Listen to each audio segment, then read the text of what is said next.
そろそろ、2時になりますので、始めていきたいと思います。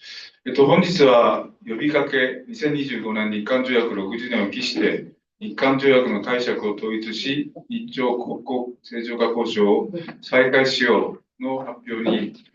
ご参加いただきましてありがとうございます。私は、この発起人の一人であります岡本と申します。今日はですね、開会の挨拶と、それから声明の呼び上げをしたいと思っております。で、今日のこの、会見の模様はですね、今、記録を取っておりますけれども、オンラインでこれ同時配信しているわけではありません。後ほどYouTube で、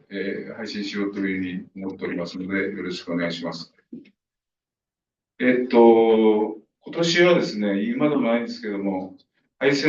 本の敗戦80年、そして日本と韓国が国交正常化してから60年という、そういう年になります。年の初めからね、いろいろメディアでもそういったことが言われているし、また、政府機関でもですね、様々な催しを企画しているというふうに聞いております。60年という年月というのは、ある意味で非常に長い年月でもありますよね。例えば、朝鮮の植民地支配自体はですね、36年だったと思いますけれども、あと10年も経ってしまえば、それに倍の年月が経つということになります。その間、非常に多くのことがありました。日韓条約が結ばれたときに、韓国はクーデターで実況に行ったパク・チョンヒ政権、軍事政権でしたよね。それを70年代、80年代、大変厳しい弾圧とか抑圧を跳ねのけて、市民たちが運動して民主化を成し遂げました。1987年ですよね。そして軍事政権を倒したってことは、その中でも最も大きな出来事だったんじゃないかというふうに思います。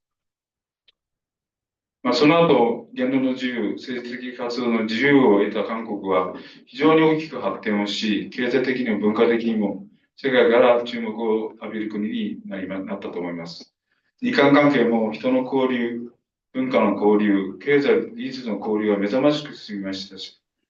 日本の若い世代がこれだけ K-POP を受け入れて、韓国への憧れっていうんですかね、それを語ることなど、私たちの世代からちょっと想像もできなかったことであります。その意味で日韓正常化60年っていうのは結果的にとても良かったことだというふうに思うんです。ただ、この正常化をことごく、お祝いするだけでいいのかどうか、いいのかということを私たちは疑問に考え、疑問に思い、本日この声明、呼びかけですけれども、を出すことにいたしました。言うまでもなく、両国間には歴史認識をめぐる葛藤がなお存在しております。数年前、これ安倍政権時代ですけれども、徴用工をめぐる韓国の大法院判決に反発した日本政府が、韓国に経済制裁というような輸出規制をかけて、韓国では国民的な、反日、あるいは反安倍運動が起きたということは、記憶に新しいことであります。こうしたことを何もなかったかのようにお祝いをするというわけにはいかないと私たちは思っております。問題の根源が全く解決していないからであります。この声明の発起人は、これまで様々な形で日韓の問題に関わってきた、市民であります。私自身も、かつて世界という雑誌に関わって、70年代、80年代、韓国の民主化運動と間接的ではありますけれども、関わっておりましたし、その後社長をしたんです。岩波書店の社長になったんですけども、その時も、さっき言いました徴用工問題の、判決に反発した経済制裁が行われたことに対して、ここにいらっしゃる田中宏さんとか和田春樹さんとか内田正俊さんなどと相談しながら、韓国は敵なのかという声明をその時に出しました。韓国が敵なのかというグループとしてはもう、ある意味で、その任務は終えたというふうに思っておりますけれども、様々な形で今、緩やかなネットワークを、形成して、意見の交換とか、今回のようにね、韓国で非常に大きな非常会見に問題が起きたしたときには、どういうことなんだろうという議論をしたり、情報を交換したりしております。そのグループを中心にして昨年11月10日ですけれども、日韓条約60年に向けて日韓条約の解釈を修正し、日朝国交正常化をというシンポジウムを行いました。この、本日発表する呼びかけはその延長にあります。大きく言って、この声明、呼びかけの言いたいことは2つあります。1つは国交正常化した韓国との関係に間において、過去の植民地支配についての認識の隔たりがなお残っているということであります。当時の日本政府、あるいは当時っていうのは1965年当時ですね、日韓条約を締結した当時の政府、日本政府、あるいは私たちはその時は政府だけじゃなくてメディアもあるいは市民も同じ、ほとんど同じ認識だったと思いますけれども、植民地支配について反省もしておらず、もちろん謝罪の姿勢も全くなかったのであります。したがって、その時拠出したお金というのは韓国の、植民地支配が韓国の人たちに与えた普通への保障や窓いということではなくて、独立のお祝い金などと言われて、経済協力として行われたわけです。こういう認識を60年も経てなお持ち続けていいのかということが第一の私たちの問題意識です。もう一つは、朝鮮半島におけるもう一つの国家である朝鮮民主主義人民共和国との関係が60年を経てなお正常化していないということです。これは非常に異常なことだと私たちは思っておりまして、この間いろんなことがありましたが、この関係をこのままにしていいのですかということを、この呼びかけでは、提起したいというふうに思っております。それでは、今お手元にあると思いますけれども、この声明を読み上げたいと思います。呼びかけ、2025年日韓条約60年を期して、日韓条約の解釈を統一し、日朝国交正常化交渉を再開しよう。2024年末、韓国では支持率が 10% 台に落ち、政治的に孤立したユン・ソギョル大統領が非常戒厳というクーデターまがいの暴挙を起こしました。しかし、国会議員と市民はわずか数時間でユン大統領のこのクーデターを終わらせました。動員された兵士たちが市民に銃を向けることもありませんでした。ここに40年近く続いて社会の隅々まで根を張った韓国民主主義の底力を見ることができます。私たちは韓国の市民たちの勇気と行動力に共感し、称賛し、心からの連帯を表明します。1、日韓基本条約の、条文解釈を統一しよう。折しも2025年は日本の敗戦80年、日韓条約締結60年にあたります。この60年の間に、韓国は民主化を達成し、経済的にも目覚ましい発展を遂げました。日韓間では人、文化、経済の交流が深まり、対等で豊かな関係が作られつつあります。今、両国は60年前とは全く違う状況の中にあります。しかし、両国間には依然として植民地支配に根ざす深刻な問題が未解決のままに残っております。会議括弧1、日本側は1910年、併合条約についての解釈、これは日韓基本条約の第2条でありますけれども、これを改めること。その大元の原因は1965年の国交正常化にあたって締結された日韓基本条約の条文解釈が、両国間で分かれたままにあるということであります。同条約第2条は日韓関係の過去に関する条文ですが、正文の英文では以下のように規定しております。It is confirmed that all treaties and arrangements concluded between the Empire of Japan and the Empire of Korea on or before August 22, 1910 are already null and void. 1910年8月22日とは韓国併合条約の上意味ですが、韓国側は併合条約とそれ以前の日韓間のすべての条約、協定は厳選無効、ナル&ボイドだと主張しました。併合条約は韓国皇帝が統治権を日本帝国天皇に譲与し、天皇はこれを受諾し、韓国を併合するとした、条約でした。韓国はこれは偽りであり、最初から無効であったと主張する条文を提案しました。日本はこれに抵抗し、already という一語を条文中に入れることを条件に認めました。そして日本は成文をもはや無効であることが確認されると訳し、併合条約は当時は有効であり、合意によって韓国を併合したけれども、韓国は1948年に独立国になった国家になったので、併合条約は今は無効になったのだというふうに主張しました。日韓は結局第2条についてそれぞれの解釈を取ることになり、今日に至っているのです。つまり日本側は日韓基本条約締結時には、朝鮮植民地支配を正当化し、謝罪を拒み、反省しなかったということです。それが禍根を残しました。21世紀も4分の1を過ぎた今、前世紀の帝国主義時代の併合を正当化する意味がどこにあるでしょうか。日本も遅きに失したとはいえ、村山富市総理大臣談話1995年においては、植民地支配と侵略によって多くの国々、とりわけアジア諸国の人々に対して多大の損害と苦痛を与えたとし、その歴史の事実を謙虚に受け止めた上での痛切な反省の意図、心からのお詫びの気持ちが表明されました。そしてこのような反省と謝罪の姿勢に基づいて、小渕恵三総理大臣とキム・デジュン韓国大統領の日韓パートナーシップ宣言1998年や、小泉純一郎総理大臣とキム・ジョンイル国防委員長の日朝平壌宣言2002年が出され、日本と朝鮮半島の間に新しい関係が開かれようとしました。さらに、菅直人総理大臣談話2010年では、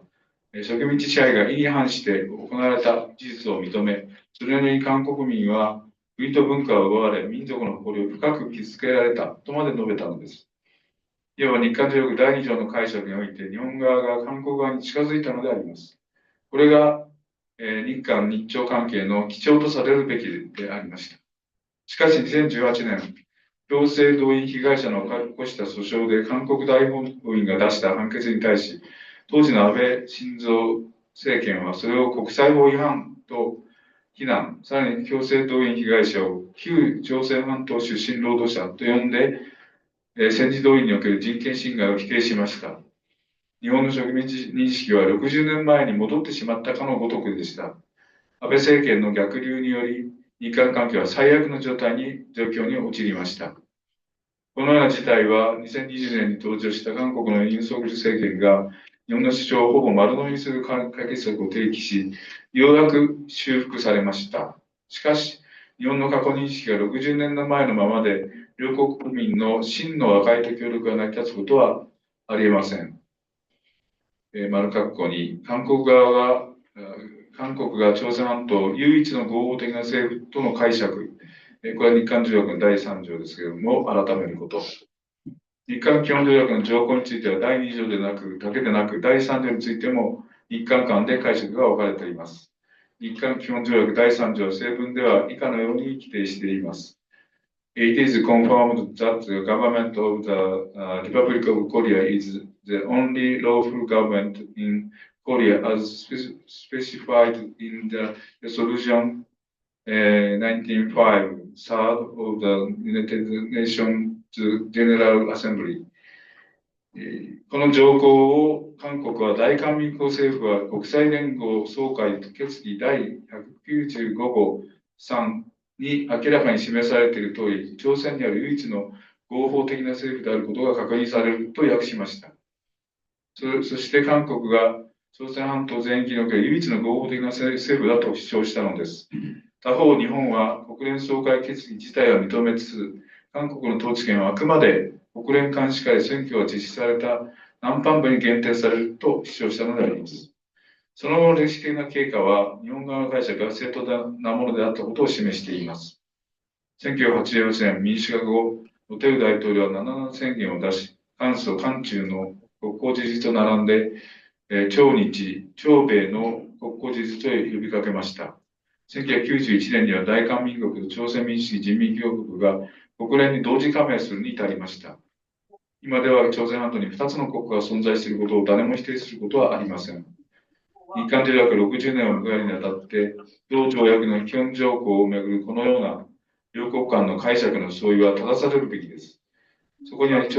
ごめんなさい、植民地主義と朝鮮戦争、冷戦の影響が色濃く反映しているからです。これを克服していくことが、日韓関係を発展、進化させ、両国民の友好の増進につながることは明らかであります。それはまた、日本と朝鮮半島の間に平和構築に資することも確かです。韓国では2025年に新しい政権が発足し、日韓条約60年を機に、日韓首脳会談も開催されると思われます。ちょっとまだこれはわかりませんけれども。その際、日本は日韓条約の解釈の統一を協議し、第2条の解釈は韓国側の主張を採用し、第3条の解釈は日本側の主張を採用することにしたらどうでしょうか。柴首相は日韓条約60年にあたり、1990年代以降に発出し、日韓日朝間で交わした植民地支配認識を再確認。とりわけ、菅直人総理大臣談話は民主党政権だったということがあって、なんか、公に認めないというようなことが言われているので、菅直人総理大臣談話を継承すると宣言すべきでしょう。こうした協議と宣言が両国の関係を根本的に改善し、次なる発展の礎となることと私たちは考えます。2、日朝国交正常化交渉の再開を。もう一つなすべきことは、日朝国交正常化交渉の再開です。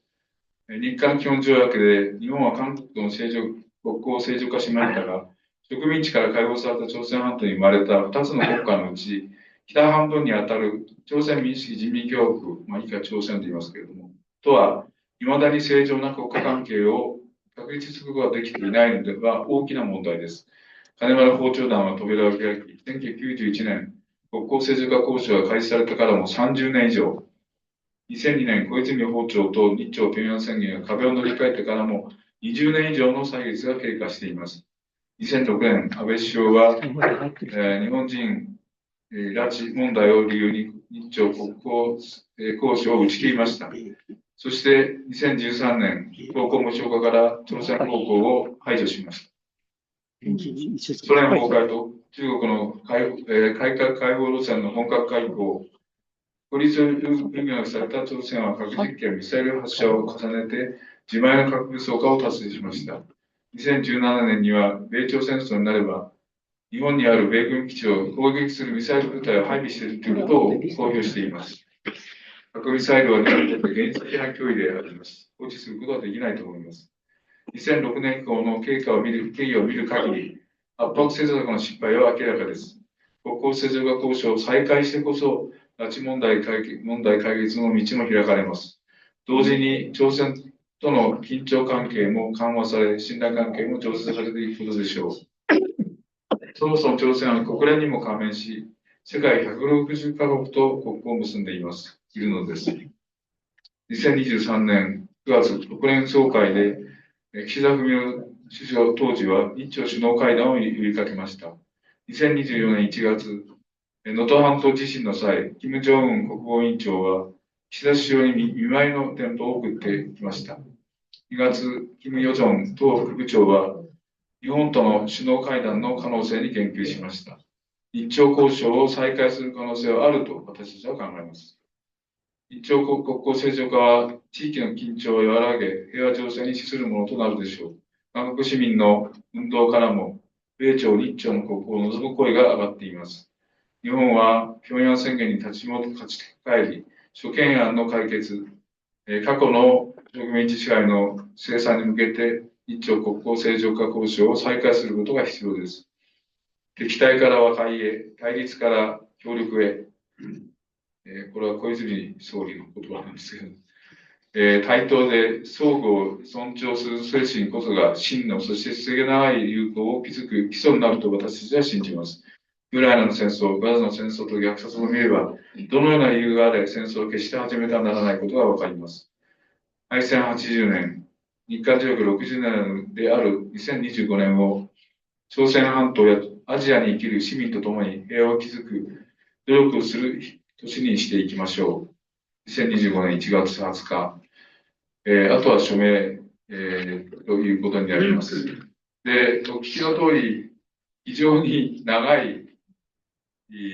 呼びかけで、これは日本市民に対する呼びかけであると同時に、日本の政府ですね、今の石破首相とか、いわ外務大臣に対しても、これ、呼びかけていこうというふうに私たちは考えております。で、何回かこれ、というか、去年の11月以降、非常に長く議論をしたんですけれども、やっぱり内容的に、例えば、日韓条約ってどういうものであるかとか、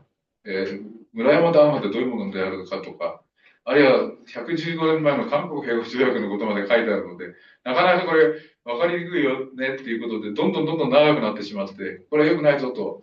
こんなのあまり読まれなくなっちゃって、またこれ短くしたりっていうこのやり取りをしておりまして、最終的にこの形になりました。で、韓国併合条約とかそういったところにはですね、中をつけて、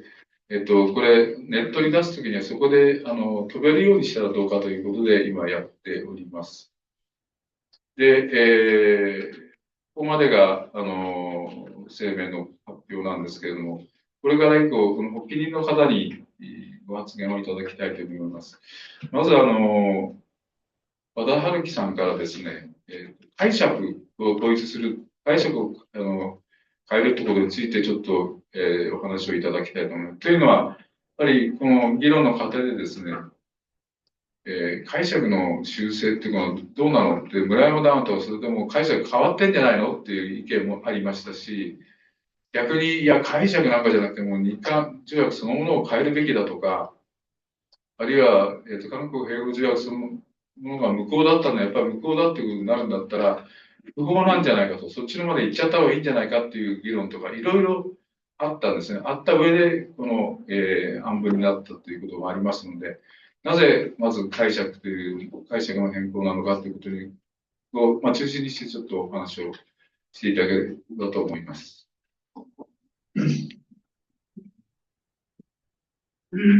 それじゃあ、和田春樹ですが、ちょっとご説明をさせていただきます。現在のところ、日本の政府は、日韓関係の問題はすべて、これは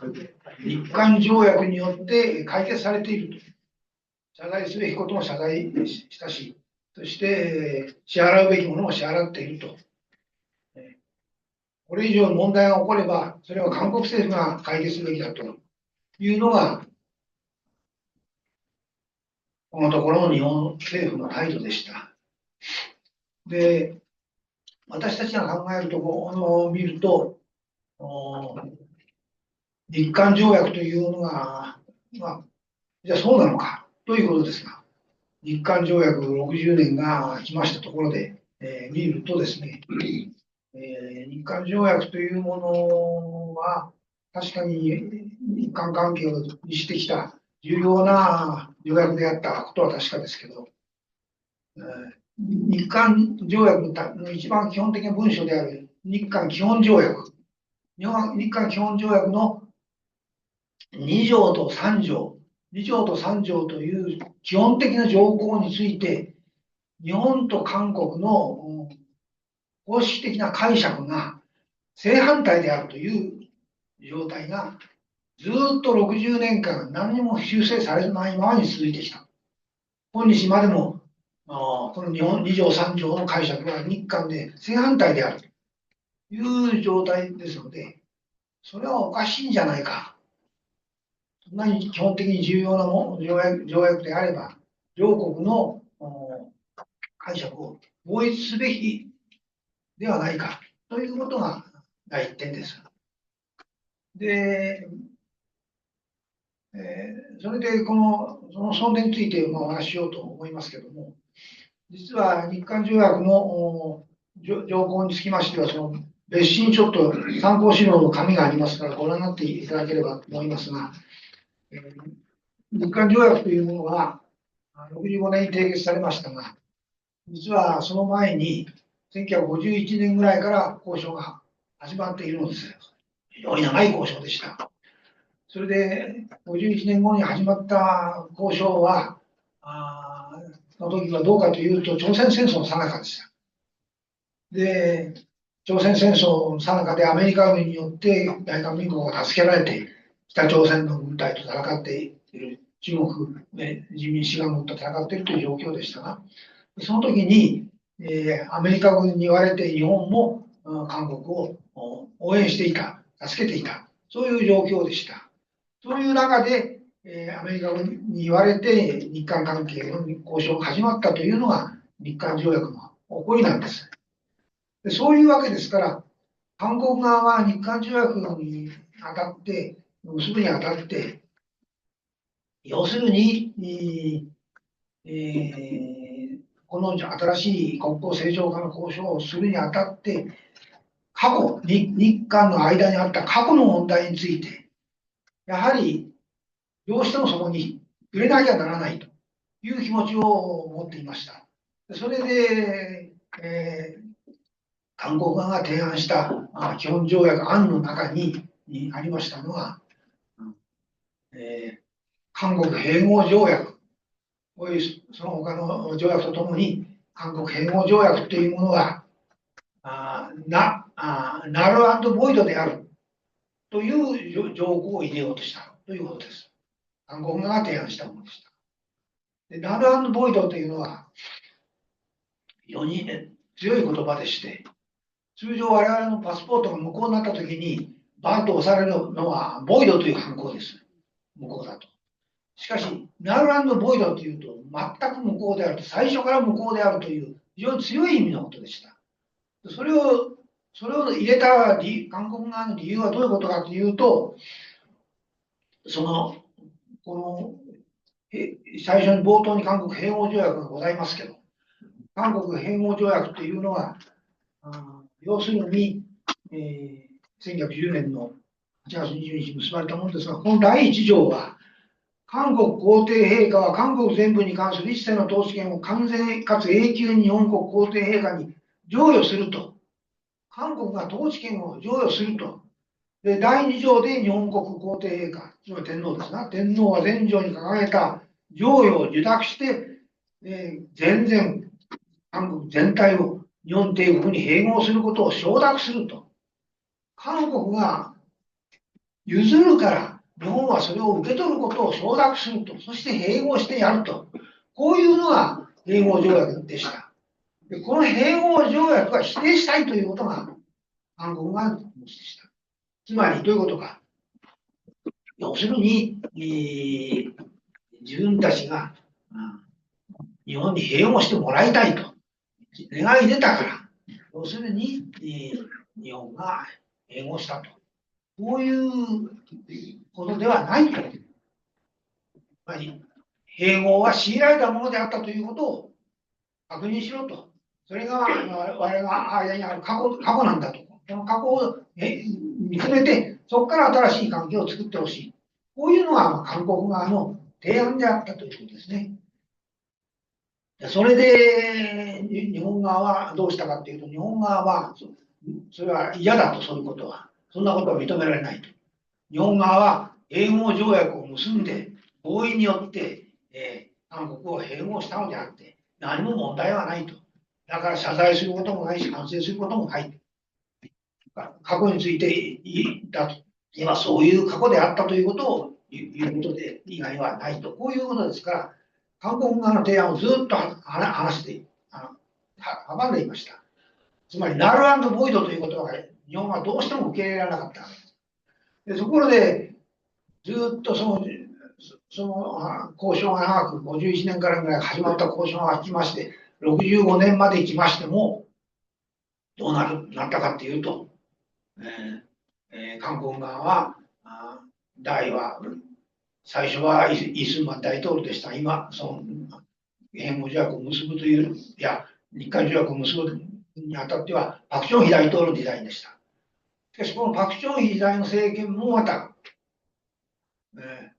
ナルボイド、併合条約はナルボイドという条項を置くように主張しました。1964年のことですが。それで、日本はアメリカから早くもう条約を結ぶと言われてましたんで、もうこれ飲まざるを得なくなってきたということで、最後になって日本は、それじゃあですね、オーレディという一語を加えてくれと。オーレディという一語を加えてくれれば、ナル&ボイドというものを認めましょうと。こういうことになる。併合条約はナル&ボイドというのを、オーレディという一語を加えれば認めましょうということにしました。で、韓国側はそれを検討しましたが、で、韓国側は、オーレディという言葉が入っても、文章は変わらないと。これは。併合条約というのは最初から無効であったんだ。ということになって、併合条約によって併合されたんじゃないという力によって併合されたんだという考え方を、主張できるということで、韓国側はオーレディが入ることを受け入れました。ところで、日本側は、これはどうしたかというと、今度はオーレディという言葉を日本側はもはや無効であると。こういうふうに訳しましてですね。つまり、併合条約は前は有効だったんだ。ずっと有効だったんだ。それによって併合したんだけど、今になってはもはや無効になったと。こういうことであると。そういうふうに韓国側の提案した条項を解釈するということによって、条約を結びました。それによって日本側は、合意によって併合したんである。何も反省する必要はないという立場を守ろうとしたということです。これが第2条の解釈の分かれですね。でこれは批准国会で韓国側は韓国側の主張を述べましたし、日本側も日本側の主張を述べましたが、この段階で両方の解釈が食い違っているということは明らかになりましたが、もはやこれでどうにもならなかった。もう一つの問題は第3条の問題です。第3条の問題は、韓国政府が主張したことですが、これまで主張したことですが、韓国政府は朝鮮半島における、韓半島における唯一の政党、民主的合法的な権力であるということを主張したものでした。で、それに対して、日本側が主張したということでもありますが、国連総会の決議を傍聴に入れたいということになりまして、それを入れました。で、韓国側は、国連決議に示された通りの、唯一の合法的な政府だというふうに、理解すると。つまり、国連決議というのを副旨に使ったわけです。副旨に使った本文は変化がないと。ところで日本側はどうしたかというと、国連決議に示されている通りの唯一合法的な政府である。こういうふうにして、形容式にしたわけです。形容式によって限定すると、より深く限定するというのが日本側の主張で、そういうふうになると、これは国連決議が基づく選挙が行われた南半分だけの合法的な政府だということになると。こういうふうに日本側は解釈しました。でこの点も随分議論になりました。で韓国側は第3条の部分については、要するに、これによって、つまり日本が韓国、大韓民国を唯一の合法的な政府を認めたのだから、日本側が北朝鮮と関係をなんか持とうとかなんとかっていう、そういうことは一切これによって封殺されると。こういうふうに韓国が主張しました。批准国会でそのように述べています。ところで日本の方は、批准国会において岸田外務省がとんでもないと、そんなことはないと。これは、北の方には別の政府があるということで、そのことについて何も述べていないということを述べました。それで、批准国会では日本側でも北の政府のことはどうするんだって言って、社会党を中心に相当議論があったんですけど、日本政府はそれを貫きました。で、というわけで、2つの条項が、重要な条項が年間で食い違っているということで、これをやっぱり統一する時じゃないか、60年経ったんだから、統一するべきじゃないかということです。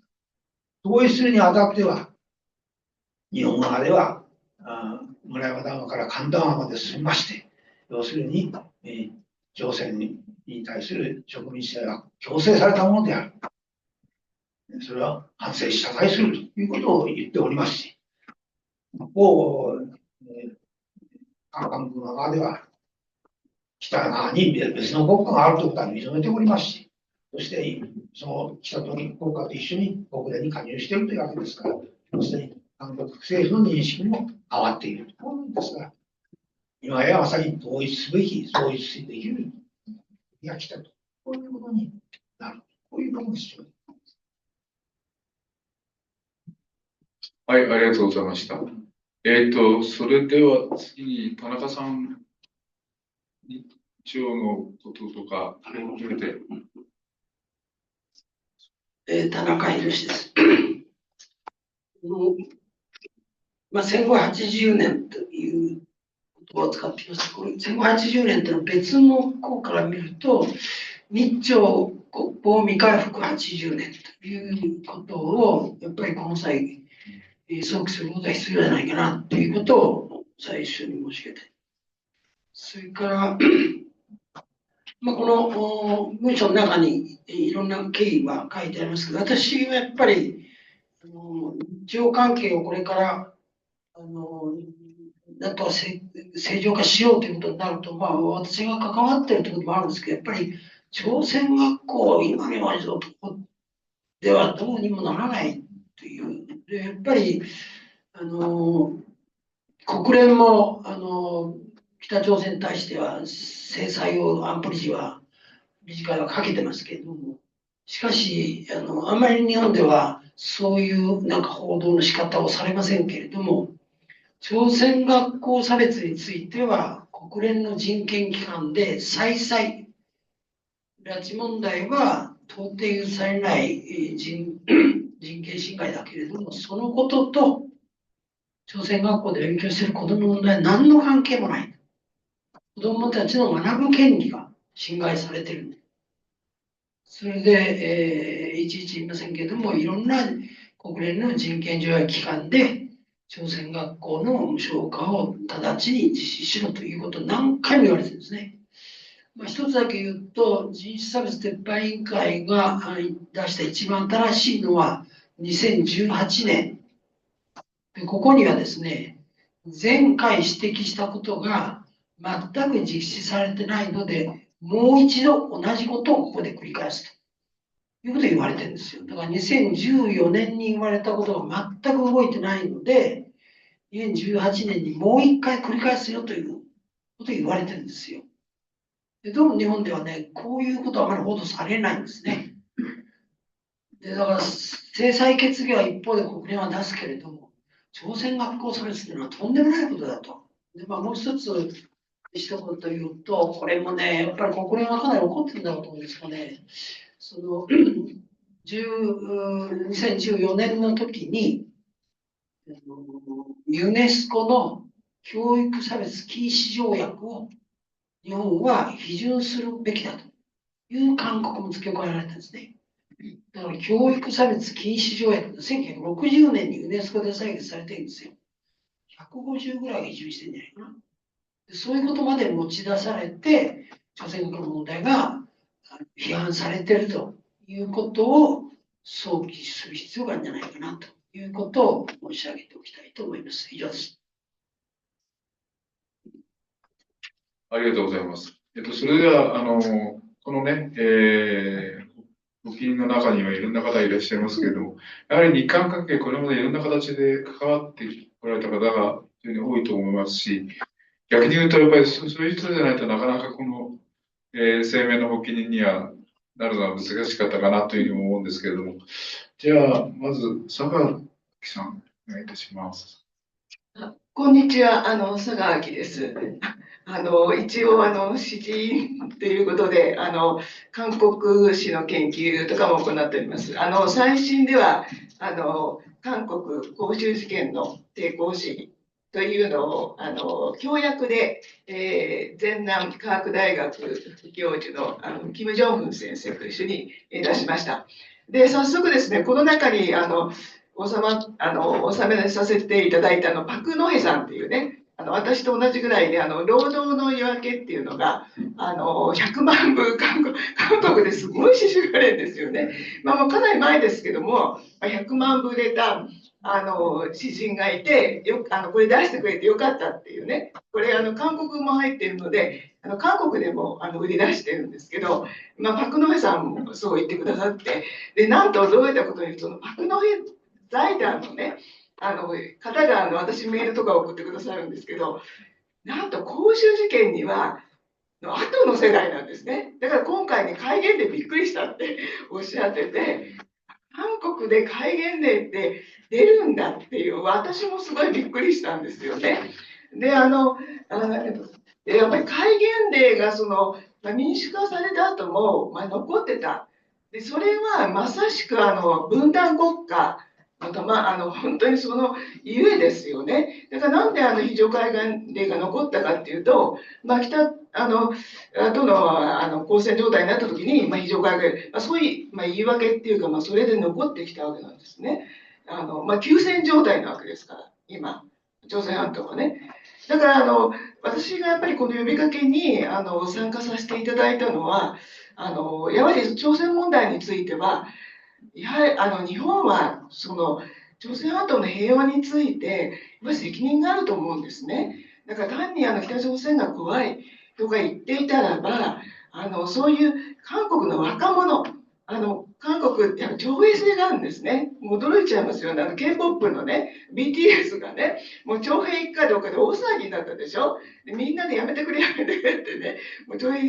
で行ったんですよね。で、やっぱり徴兵行って帰ってくるとなんか男になったみたいな、そういうなんか、雰囲気もあったりして、で、それで今度はね、じゃあ女も徴兵しろって、今すごいちょっとフェミニズムもされてきてね、女も徴兵しろってなってるんですけど、で、それでいいのかっていうね、ことありますよね。だから朝鮮半島の平和っていうのはそういうもう K-POP とか K 文学にも関わってくる問題なんですね。で、しかも韓国の詩人っていうのはやはりその植民地時代に、ユン・ドンジュが有名ですよね。九州の福岡で極死させられた。あれ紛れもなく日本が朝鮮半島を支配し、朝鮮軍を奪っていたから、ああいう日本で極死しなくちゃいけなかった。それはもう紛れもない事実なんです。で、ハンガンさんが、イサンっていうね、イサン文学賞って今、芥川賞みたいの、韓国であるんですけどね、そのイサン文学賞を取ったイサンも、すごくモダニズムで優秀な小説家なんですけど、東京で死んだんですね。で、日本で憧れて東京まで来て、モダニズム小説書いたんだけど、警察に捕まったんですね。そのモダニズム小説書いただけで、日本で、ね、警察に捕まった。それは紛れもなく植民地支配してたからなんですね。だから、本当に日本語と韓国語の問題。今もうみんなね、日本ではもう韓国語大好きで、ドラマとか見てるからね、すっごく韓国語得意なんですね、もう。で、今の新しい韓国語をどんどんやって、私は追いつかないぐらいですけど、でもね、植民地自体は日本語なんですよ。だからキム・シジョンさんが日本語で書くことのすごくいつも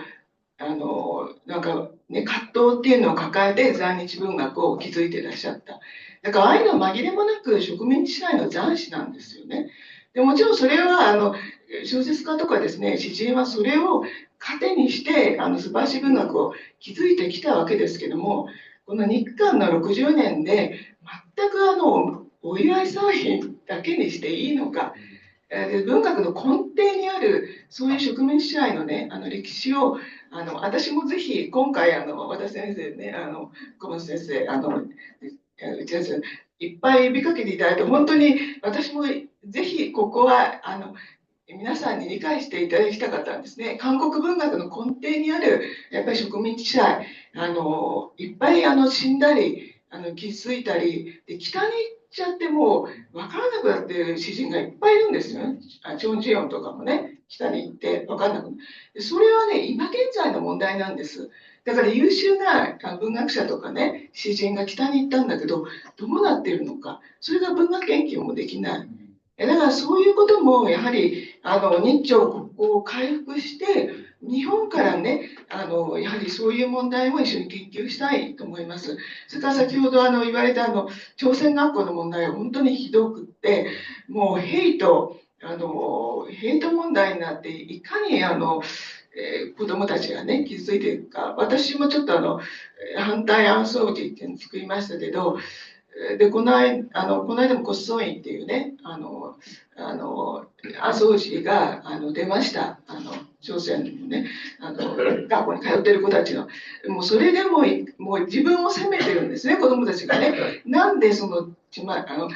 私たちが誇らしげに、その朝鮮、服を着たりね、そして学校へ通えないんだって。子供たちが自分自身を責めてるっていうような詩があって、本当に胸が痛みますね。ですからぜひ、やっぱりこの声明文の通りに、まず植民地支配を明らかに認めて謝罪する。2番目に、日朝国交回復ですね。それを進めるっていうことを私の心から賛成いたします。ありがとうございました。ありがとうございました。申し遅れましたけど、発起人の方の肩書きは、この一番最後のところのお名前のところに全部出ております。じゃあ続いて、チェ・ソエンさん、週刊金曜日の編集員で、ピアニストでいらっしゃるチェ・ソエンさん、お願いします。はい、こんにちは、チェン・ソンエと申します。私は父親が在日、いわゆる1世で、母が2世で、私は2.5世というふうに紹介させていただいてます。今和田先生と佐川さんのお話も、また田中先生のお話聞きながら、いろんなことがよぎるわけですけれども、まず、日韓基本条約の、影響といいますか、そのことに今も私たちは苛まされているというか、それは何かと言いますと、私はずっと小さい時から強制連行、された人たちの残された骨を、1970年代から、何度も目の前にして、祈り続ける、慰霊するということを、やってまいりました。それは父親が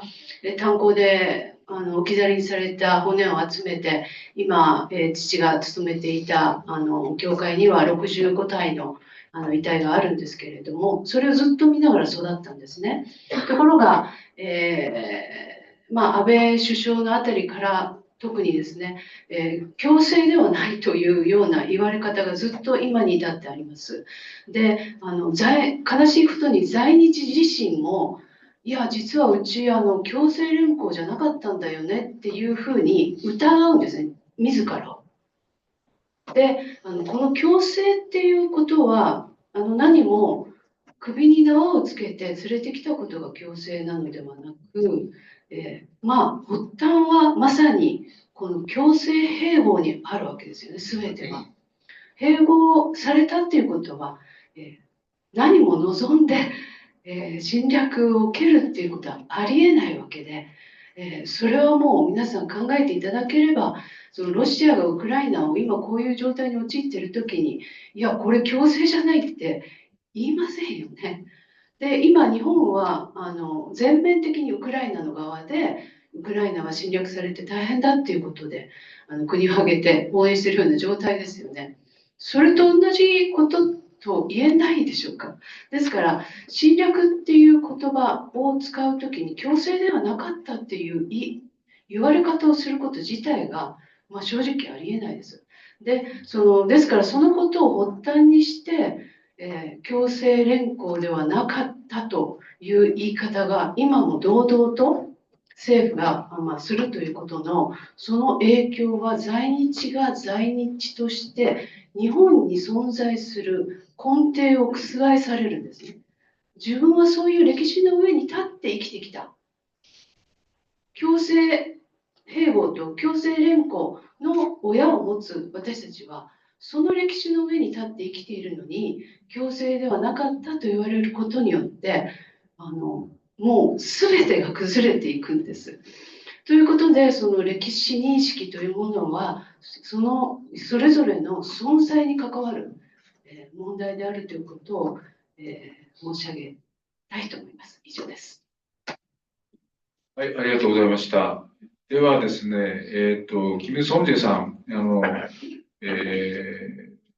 日韓和解と平和プラットフォーム日本運営委員会書記でキリスト教の牧師さんであります。よろしくお願いします。はい、私は、ただいま発言されましたチェ・ソメさんと同じように、在日2.5世、父親が1世、母がすでに日本で生まれていたということで2.5世と言っております。で、先ほど来、朝鮮学校の問題がお二人の方から言及されましたけれど、実はこの日韓条約のこの時期というのは朝鮮学校に対するさらなる締め付け、弾圧と無関係ではない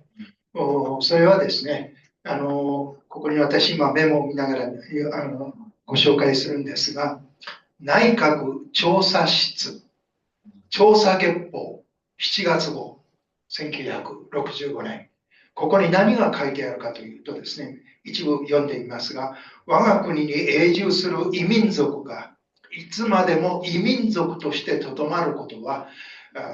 一種の少数民族として将来困難、深刻な社会問題となることが明らかである。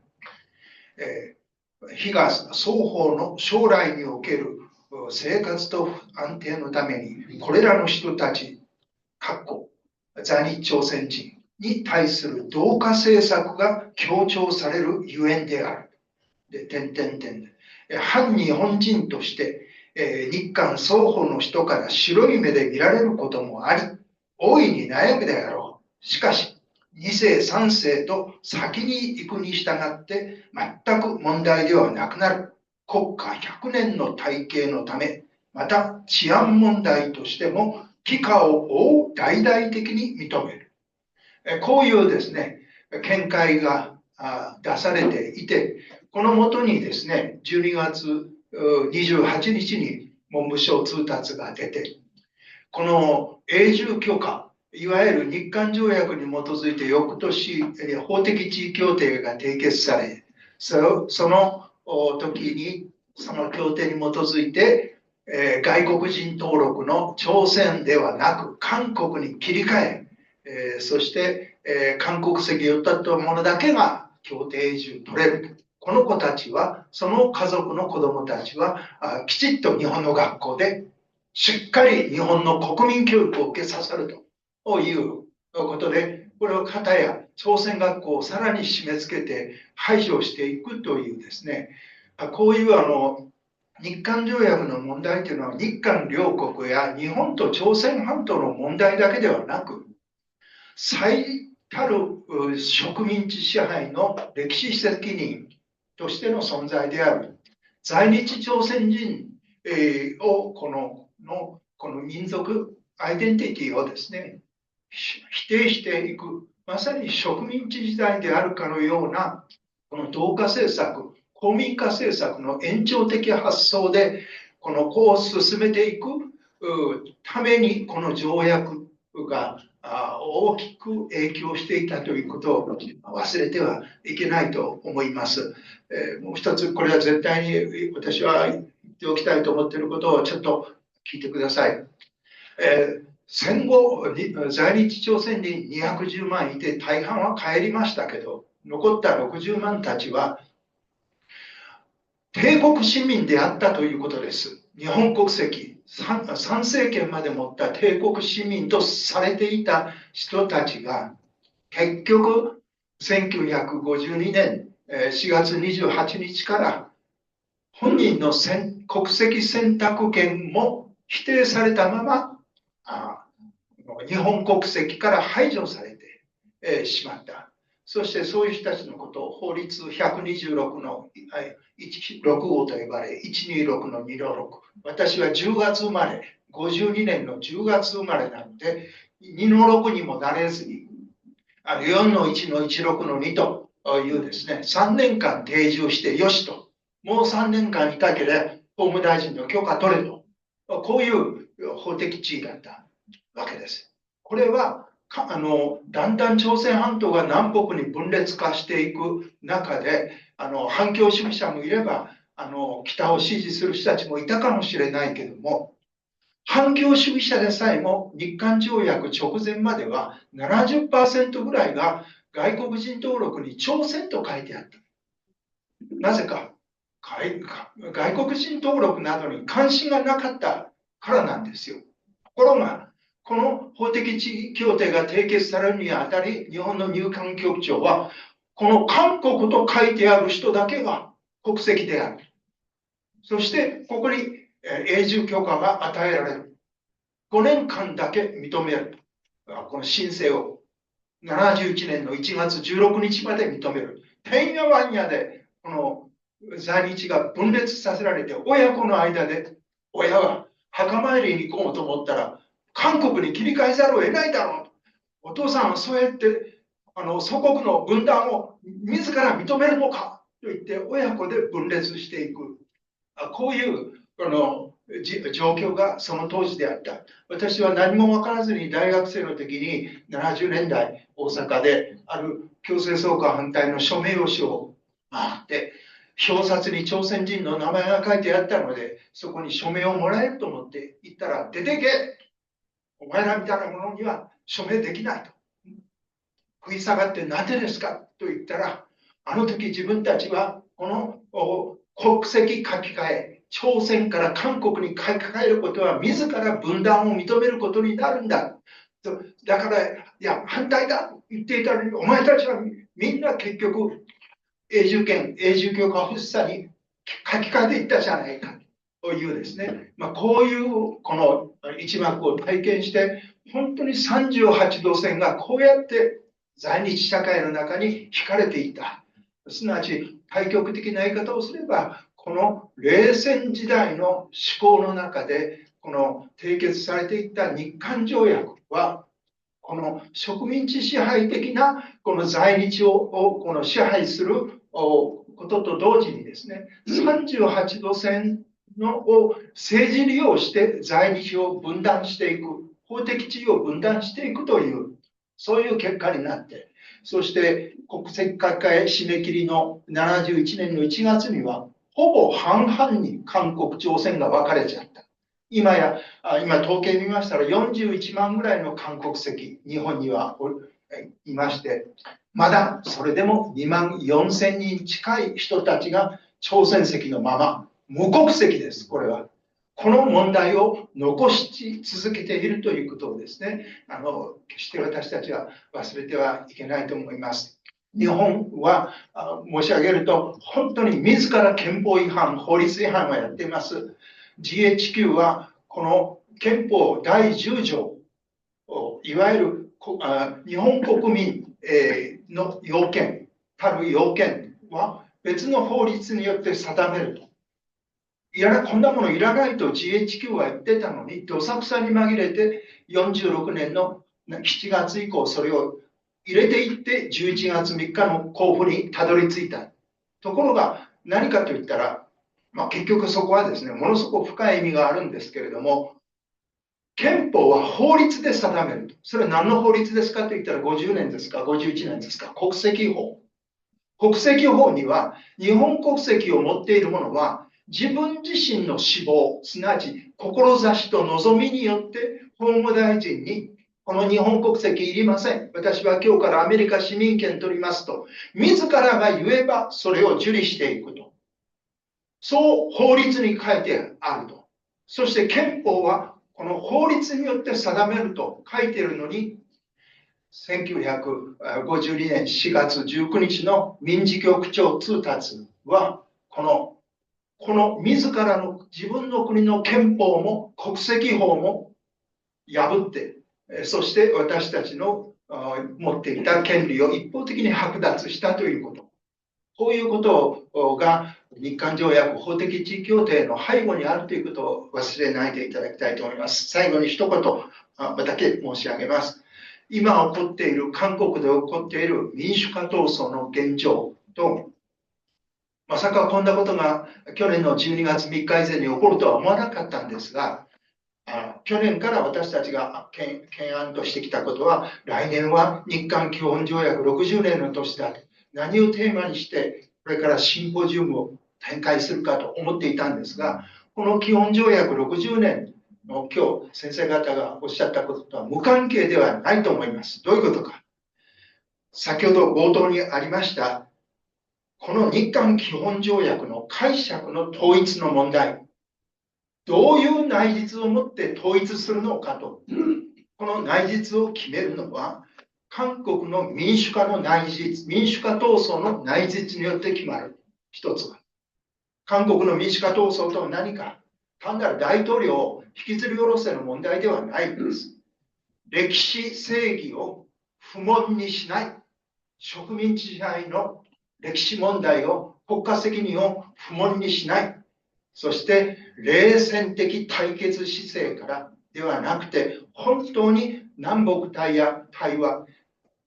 東アジアにおいて敵視、冷戦的思考でどこかの国を仮想敵とするような、そういう外交ではなくて、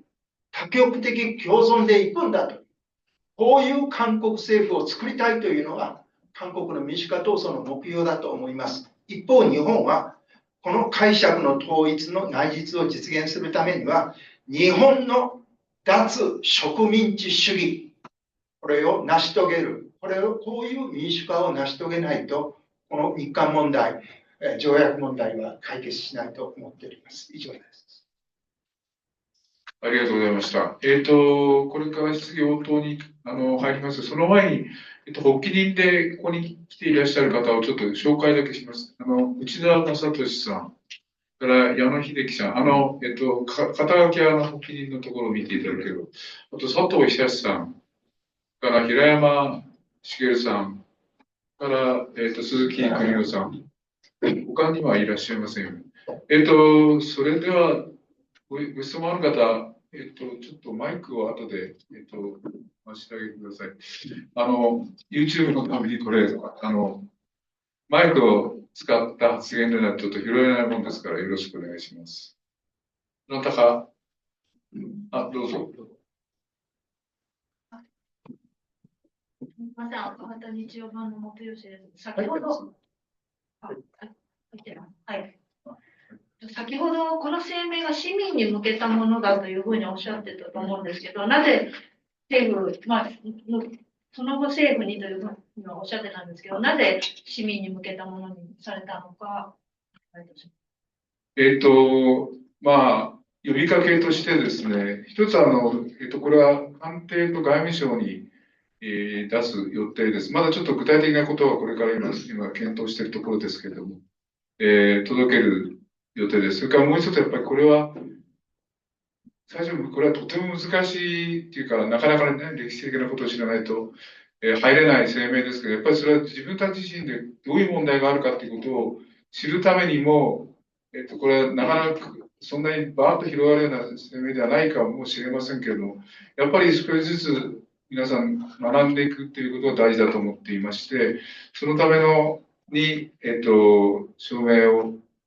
集めるつもりです。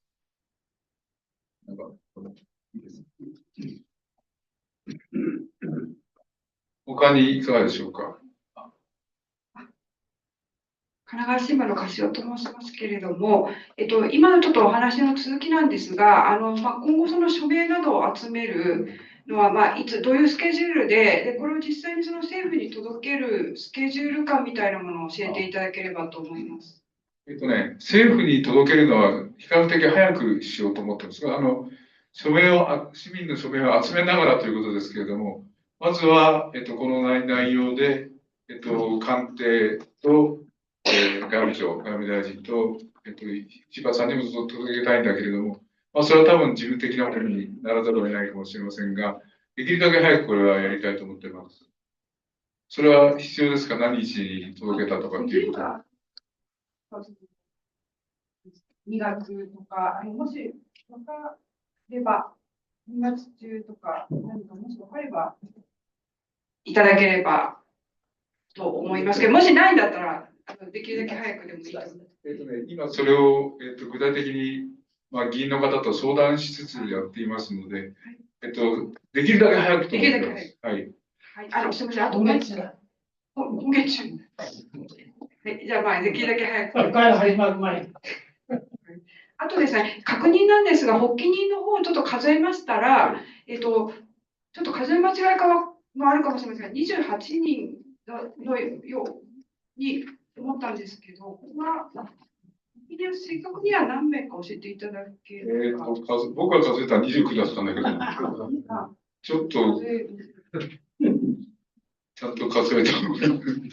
あと一人で30とか言ってたんだけど。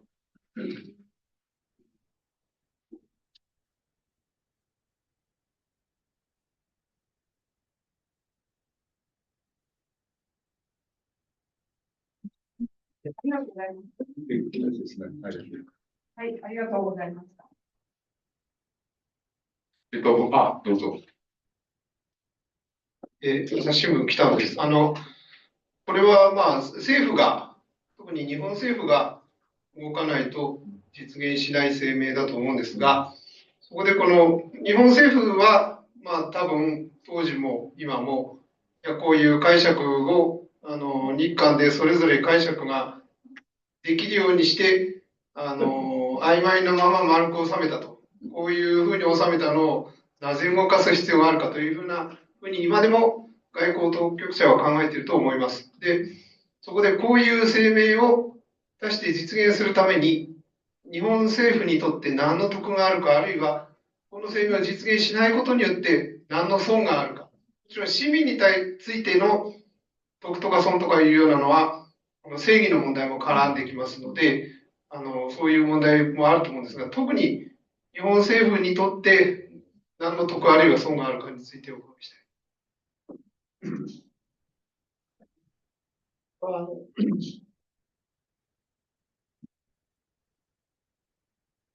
政府の立場として見ると、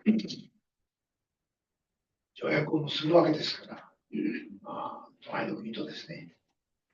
これが損得の問題で考えるべきでないと、こういう私は思いますけど、しかし、実際上、政府としてはそういうことを考えるはずだと思います。でその意味で言うと、60年も経って重要な条約が、韓国と日本の関係が非常に重要なんですから、その条約が解釈が分かれたままで60年終始しているっていうことは、やっぱり異常である。統一しなければならないということではないかと思います。本当の意味の日韓友好というものは、それでなきゃできないはずだと、こういうふうに私は思います。それで、すでに日本の政府としては、植民地支配について、それがもたらした損害と苦痛について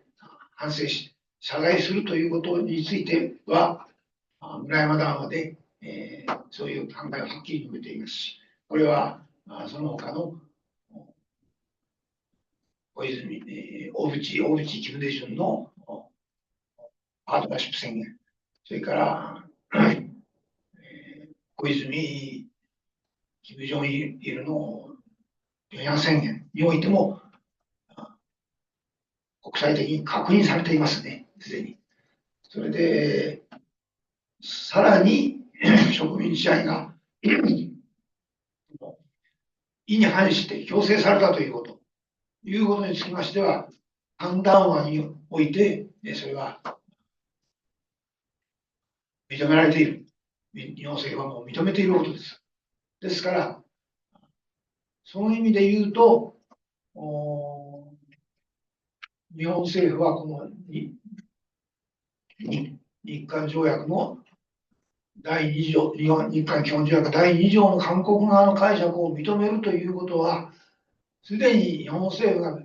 認めていたものに立ってすることですから、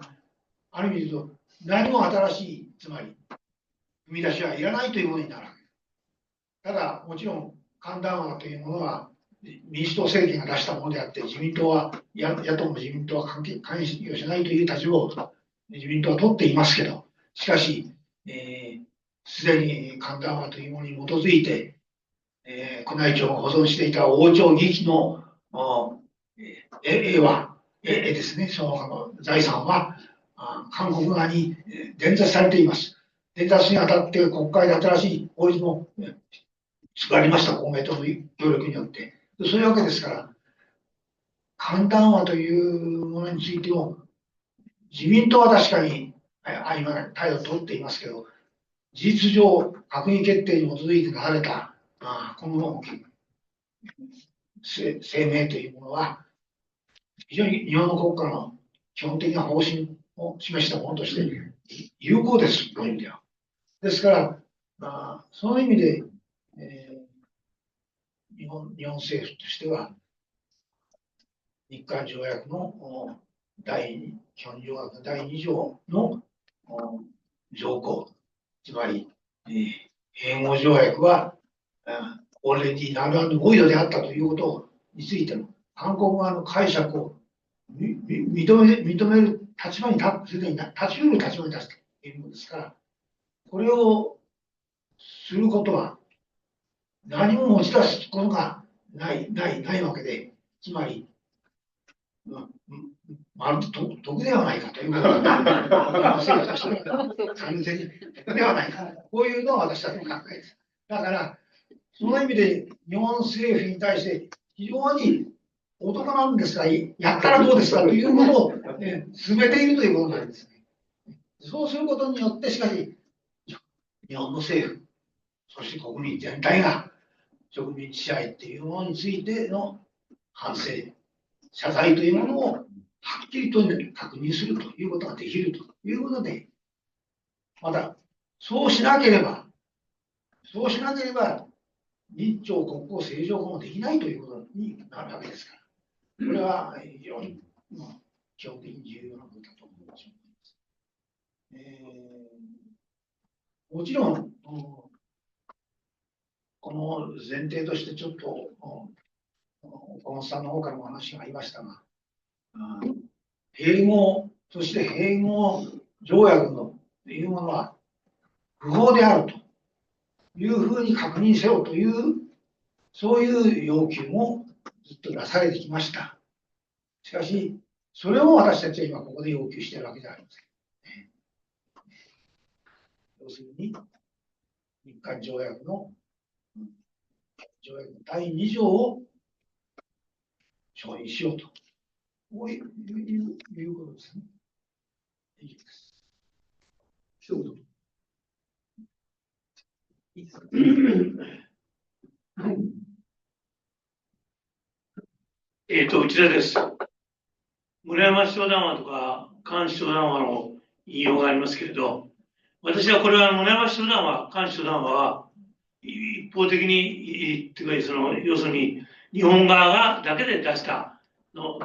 ですね。ところが、1998年の日韓共同宣言は、これは韓国と共同で、金大中大統領と大内慶三首相が共同で出している宣言なわけですよね。かつて安倍首相がですね、安倍晋三氏が、自民党の野党時代に、第一次安倍政権で村山首相談話を否定しようと思ったけど、できなかったと。その理由として、彼はこういうことを言ってるんです。実はその村山首相談話は、1998年の日中共同宣言で、江沢民と村山首相談話を遵守するということを言ってると。これは国際条約だと。国際条約に違反するから、村山首相談話を否定できなかったんだと。こういうことを山谷恵里と正論で議論してるんですよね。と同じように、大内総理大臣と金大中大統領は、国際条約として日韓共同宣言をし、そこにおいて日本側は、過去において日本国は植民地支配によって韓国国民に対して多大な損害を与えたことについての責任を痛感し、深く反省すると言ってるわけですから、すでに65年の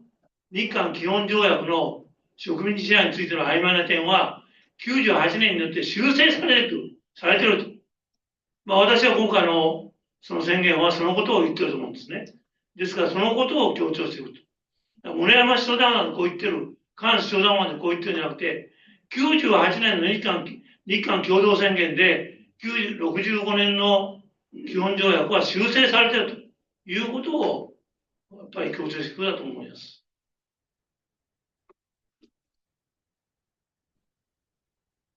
はい、ありがとうございました。いかがでしょうか。どうぞ。はい。週刊 MDS の浅井と申します。ありがとうございます。大変有意義な呼びかけで実現するといいなと思うんですけれども、この呼びかけを作成するにあたって、韓国側の学者、研究者、あるいは市民運動家の皆さんと何らかの意見交換とか、協議とかそういうのをされているのかどうかということと、それから、もしまだされていないということであれば、どういう、韓国の側からどういうふうな応答が、あるというふうに期待をされていらっしゃるでしょうか。特に1の括弧には、韓国側に対する呼びかけになってますのでね、その唯一合法的な政府っていう、それについて韓国の、学者、研究者、識者、保金の皆さんの交流のあるそういう方々、それから市民運動家の方々から、どういうふうな応答なり、見解が示される、あるいは示されたらいいなというふうにお考えでしょうか。ありがとうございます。その点についてはですね、もちろんこの文章そのものについては、我々自身が起草したのであって、韓国側からなんかこうしてくれ、ああしてくれっていうことはないですけれども、ただ、和田さんのとか、私もちょっと韓国の知り合いで、あと、日本語が読める、これまだ韓国語に訳してるわけじゃないので、ただ今ね、すぐ自動翻訳ができるので、わかると思いますけれども、いくつか、示したときに、とてもいいんじゃないかということとか、さっき、韓国の市民運動も日朝、米朝やってくれというふうに書いてありますけど、それは、そういう根拠が実はあるんですね。それはもちろん、韓国の市民運動全体に測ったわけではないけれども、その中で、やっぱりリーダー的な役割を果たしている知識からは、やっぱり今、なかなか南北はね、難しいけれども、日朝できるならば、できる可能性あるじゃないかと、そっちからやってくれないかっていうような、思いは伝えられてきています。なんか、実はこの日韓基本条約の第2条の韓国側の解釈を取るというのは、すでに日韓、実施人の2010年の共同声明において打ち出されたものです。声明では、併合は不義不当であり、併合条約は不義不当である。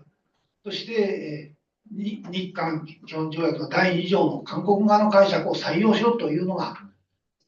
日韓の知識人、市民知識人、1000人の共同声明として出ております。いわばその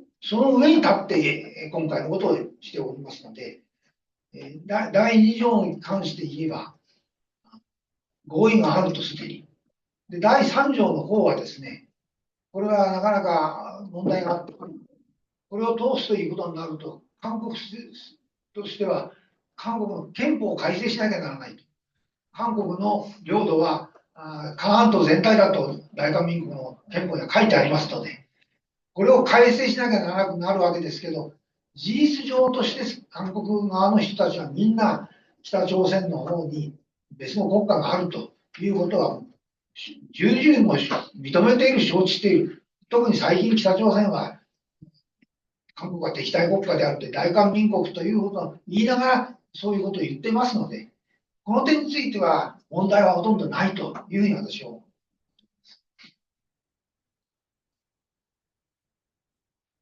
他いかがでしょうか。何かなければ、この辺りで大体終わりたいと思いますが、よろしいでしょうか。なんか、最後に一言ありませんか。いいですか。はい。では、ちょっと長時間になりましたけれども、この、声明の発表の会を終わりたいと思います。ありがとうございました。ありがとうございます。ありがとうございます。ありがとうございます。いろいろ勉強したら、また。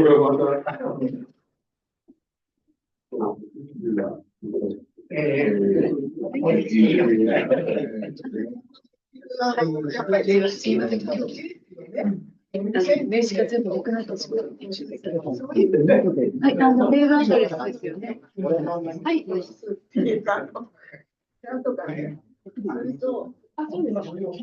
やれば、そうですね。これ、説明するとき、ネタ